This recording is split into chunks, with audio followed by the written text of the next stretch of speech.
Shadow Slave Chapter 71 Demon Slayers.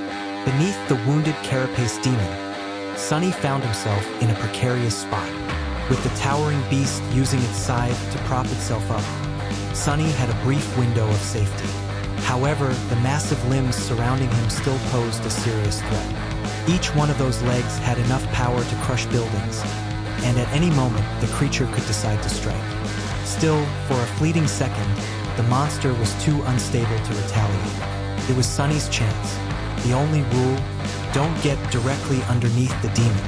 Unfortunately, that was exactly what he needed to do. With a deep curse, Sunny dashed beneath the massive form, shadows clinging to him like a second skin. Fear crawled up his spine as he imagined the mountain of metal and muscle above him dropping without warning. A single misstep would mean being flattened into nothing.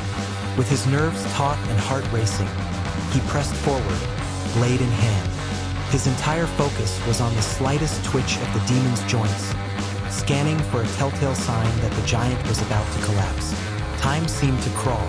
By the time he reached the second pair of legs, the moment arrived. A subtle change in the demon's stance warned him. Sunny reacted instantly, pivoting and sprinting to the side just as the behemoth began to drop. The impact was cataclysmic. The monster hit the ground with a roar, a wall of sand erupting around it. Sunny barely escaped being crushed, diving out of harm's way at the last heartbeat. Dazed and covered in sand, he scrambled to his feet. Somehow, he had survived. More importantly, the plan had worked. The demon was grounded, bringing its vulnerable core within reach of their blades. But the battle wasn't over yet. Before he could reposition, the demon lashed out. Its deadly scythe cleaved the air, aiming to cut him in two. Sunny had no time to think. He leapt, curling into a tight roll midair, the blade skimming beneath him so closely he could feel the gust of wind from its passage. Landing roughly, he sprinted forward. He needed to distract the beast to draw all its focus. That meant putting himself squarely in range of both its main weapons. It was reckless. It was necessary. Just as expected, the demon struck again. This time, the scythe came horizontally, aimed straight at his chest. Too fast. No time to dodge. Sunny raised the azure blade and braced himself. Catching the strike with both hands, he angled the weapon to deflect rather than absorb the blow. Pain shot through his arms as the impact launched him backwards. The sword didn't survive. With a sharp ring, the azure blade cracked and snapped near the hilt. Blue shards scattered across the sand. The spell chimed in, but Sunny didn't hear the end of it. He was already tumbling to the ground.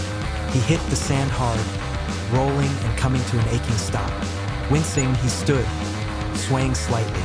Nearby, the carapace demon turned its gaze away from him, ready to hunt Nephice instead. That couldn't happen. Glancing at the broken sword still in his hand, he made a split-second decision. Summoning his strength, he hurled the remains not at the demon, but at the great obsidian tree.